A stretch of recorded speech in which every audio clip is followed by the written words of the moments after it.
मिसाल टुडे से मैं आपका साथी, आपका मित्र कुणाल पंत। साथियों, वित्त मंत्री सुरेश खन्ना ने गुरुवार को 6.15 लाख करोड़ रुपए यानी कि 6.15 लाख करोड़ रुपए का उत्तर प्रदेश का अब तक का सबसे बड़ा बजट पेश किया, क्योंकि प्रचंड बहुमत से सत्ता में लौटी योगी सरकार 2.0 के बजट का चेहरा भी कुछ ऐसा ही दिखा। बजट में जीत के रिटर्न गिफ्ट्स के तौर पर युवाओं, महिलाओं के लिए गए संकल्पों का मान रखने के साथ ही यूपी को आत्मनिर्भर बनाने की दिशा में एक बहुत बड़ा कदम लिया गया। अगर योगी 2.0 के इस पहले बजट की हम बात करें तो बजट के बड़े ऐलानों में मेरठ, बहराइच, कानपुर, आजमगढ़ और रामपुर में एटीएस सेंटर का निर्माण होगा। वृद्धावस्था पेंशन 500 रुपये से बढ़ाकर 1000 कर दी गई। 14 मेडिकल कॉलेजों को 2100 करोड़ रुपए का बजट आवंटित किया गया। निराश्रित महिला पेंशन बढ़ाकर 1000 रुपये कर दी गई। दिव्यांग भरण पोषण राशि बढ़ाकर 1000 रुपये कर दी गई। इसके साथ ही साथ ODOP यानी कि वन डिस्ट्रिक्ट वन प्रोडक्ट के लिए भी बजट में प्रावधान किया गया। काशी में प्रतिदिन 1 लाख श्रद्धालु आते हैं। वाराणसी, प्रयागराज, झांसी में मेट्रो की तैयारी शुरू की है। बेटी बेटे के बीच में भेदभाव न हो, इसके लिए कन्या सुमंगला योजना के बेहतर संचालन के लिए बजट प्रावधान किया गया है। दिव्यांगों की पेंशन का प्रावधान भी किया गया है। अच्छी खेल प्रतिभाओं को प्रोत्साहन का प्रावधान भी इसमें किया गया है। ODOP यानी कि वन डिस्ट्रिक्ट वन प्रोडक्ट के लिए भी बजट प्रावधान किया गया है। अनाथ बच्चों के लिए अटल आवासीय विद्यालय नए सत्र से संचालित किए जाएंगे। इसके साथ ही साथ अयोध्या में अंतर्राष्ट्रीय एयरपोर्ट के लिए बजट में प्रावधान किया गया है। रोजगार के लिए सर्वेक्षण को बजट में स्थान दिया गया है।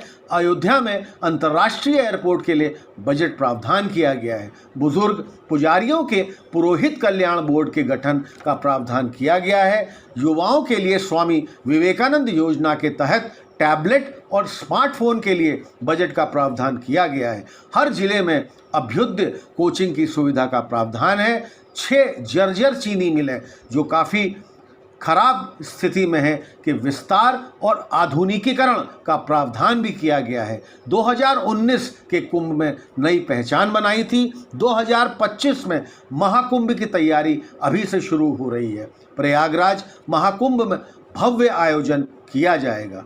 बजट 2022-23 में अगले 5 साल का विजन पेश किया सीएम योगी आदित्यनाथ ने। मुख्यमंत्री योगी आदित्यनाथ ने प्रदेश के लिए 2022-23 के लिए बजट के लिए किए गए बजट के बाद प्रेस कॉन्फ्रेंस में कहा कि यूपी सरकार का बजट आगामी 5 साल का विजन भी है। 2022 के चुनाव से पहले लोक कल्याण संकल्प पत्र जारी किया था। उसके 130 संकल्पों में से 97 संकल्प को ये पहले ही बजट में स्थान दिया गया है। इसके लिए 94,830 करोड़ का प्रावधान किया गया है। 44 संकल्प नए हैं। उज्ज्वला योजना में लाभार्थियों को साल में 2 सिलेंडर मुफ्त दिए जाएंगे। प्राकृतिक खेती को बढ़ावा देने के लिए अगले 5 साल में पूरे बुंदेलखंड को प्राकृतिक खेती से जोड़ा जाएगा। किसानों के लिए PM कुसुम योजना के तहत निःशुल्क सोलर पैनल उपलब्ध करा रहे हैं। पहले वर्ष 15,000 किसानों को इसका लाभ मिलेगा। 1,000 करोड़ की लघु सिंचाई योजना का प्रावधान भी किया गया है। साल में 2 सिलेंडर मुफ्त देने का ऐलान किया गया।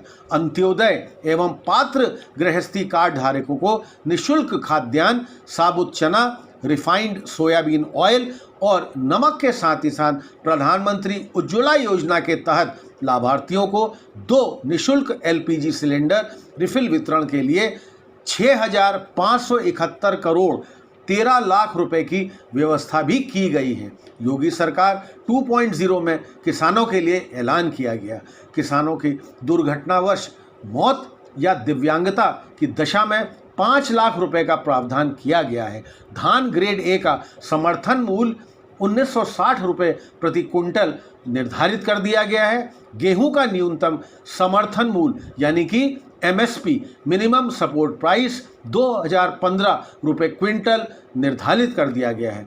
अटल आवासीय विद्यालयों की स्थापना के लिए 300 करोड़ की व्यवस्था की गई है। वित्त मंत्री सुरेश खन्ना ने कहा कि पंजीकृत निर्माण श्रमिकों के बच्चों और अनाथ बच्चों के कक्षा 6 से 12 तक गुणवत्तापूर्ण निःशुल्क आवासीय शिक्षा प्रदान की जानी चाहिए और इसके लिए प्रदेश के 18 मंडलों में प्रत्येक मंडल में से एक एक अटल आवासीय विद्यालय की स्थापना कराई जा रही है।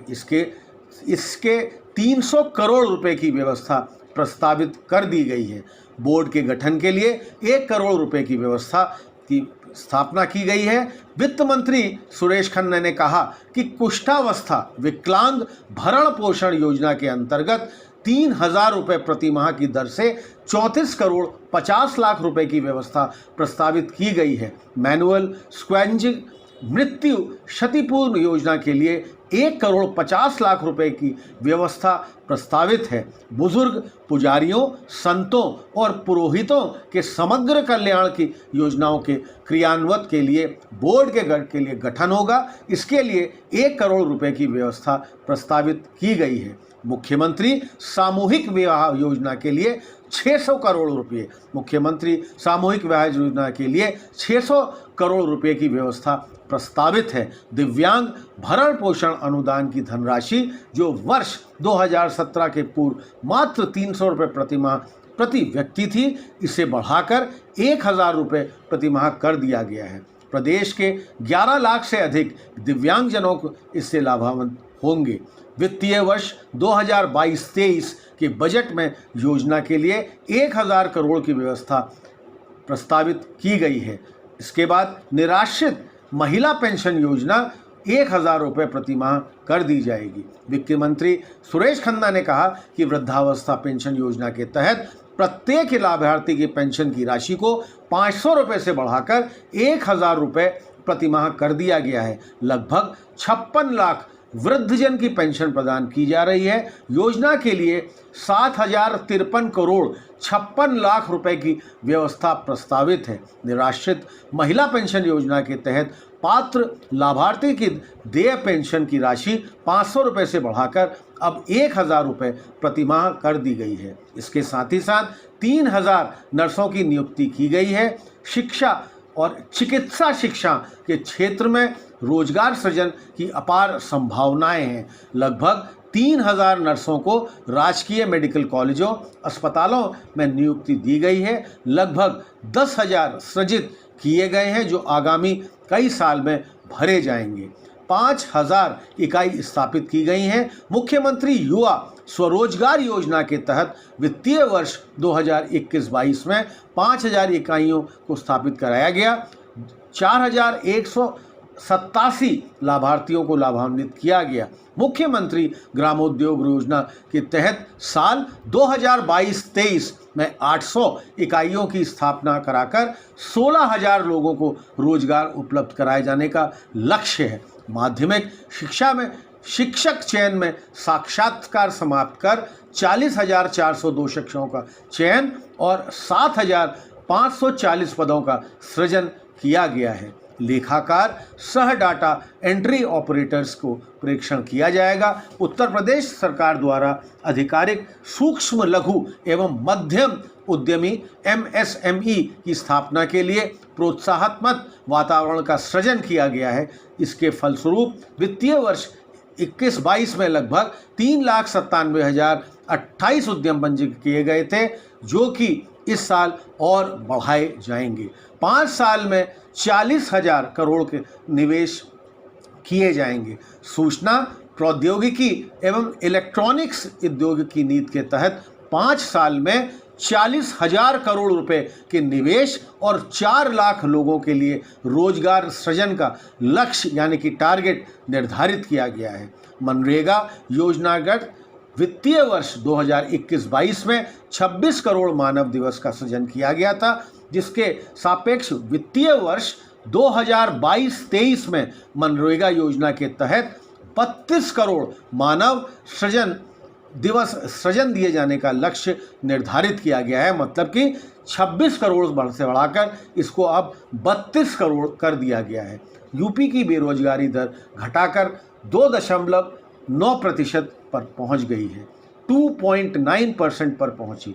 सुरेश खन्ना ने यह भी कहा कि जून 2016 में प्रदेश में बेरोजगार की दर 18% थी, जबकि अप्रैल 2022 में यह घटकर 2.9 यानी कि 2.9% रह गई है। उत्तर प्रदेश कौशल विकास मिशन द्वारा पिछले 5 साल में 9.25 लाख 9.25 लाख से अधिक युवाओं को विभिन्न प्रकार के अकाल्पनिक प्रशिक्षण कार्यक्रमों में प्रशिक्षित करते हुए प्रमाणीकृत किया गया है, जिनमें से 4.22 लाख युवाओं को विभिन्न प्रतिष्ठित कंपनियों में नौकरी भी दिलाई गई है। तो साथियों, यह थी मुख्य बातें इस साल, इस बार के योगी 2.0 का पहला बजट, 2022 का उत्तर प्रदेश का यह बजट। साथियों, हमारे इस चैनल मिसाल टुडे को आप अधिक से अधिक संख्या में